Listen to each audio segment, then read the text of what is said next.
Hello brothers and sisters, అందరికీ వందనాలు. యాకోబు తన పత్రికను రాసేటప్పుడు ఒక అద్భుతమైన వాక్యంతో ఓపెనింగ్ చేస్తారనమాట. అది ఎక్కడంటే 1వ అధ్యాయం 3వ వచనంలోని మీరు కష్టాల్లో ఉన్నప్పుడు మహానందం కలిగి ఉండండి అని సెలవిచ్చారనమాట. నాకు అర్థమవుతుంది మీరు ఇప్పుడు ఏమనుకుంటున్నారో, కష్టాలు పడుతున్నప్పుడు సంతోషించమంటున్నాడు ఏంటి, వీడికేమో పిచ్చా అనేసి.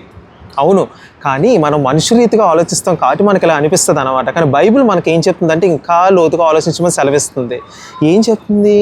ఈ సంతోషం అంట బాధ వల్ల కలిగేది కాదంట. బాధ తర్వాత వచ్చే దేవుడి యొక్క ఉద్దేశం ఉంటుంది చూసారా, దానివల్ల కలిగే సంతోషం అన్నమాట.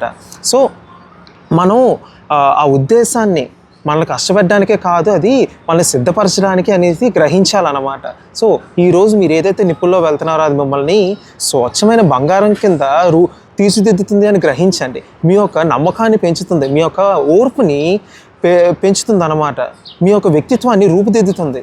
సో మీరు ఇప్పుడు ఏదైతే జర్నీ చేస్తున్నారో, ఏదైతే కష్టాల్లో ఉన్నారో, ఈ జర్నీలోని ఈ కష్టాల్లోని మీరు ఎప్పుడైతే సంతోషించడం మొదలు పెడతారో, యాకోబు 1వ అధ్యాయం 12వ వచనంలో చెప్పినట్టు ఈ పరీక్షల్లో నిలబడిన వాళ్ళందరికీ ఏమిస్తారంట? జీవ కిరీటాన్ని ఇస్తాను అని సెలవిచ్చున్నారు. సో ఈ జీవ కిరీటం మీకోసం వేచి ఉన్నది. ఈ కష్టాలు శాశ్వతం కాదు. సో ఈ కష్టాల తర్వాత వచ్చే ఫలితం మాత్రమే శాశ్వతం.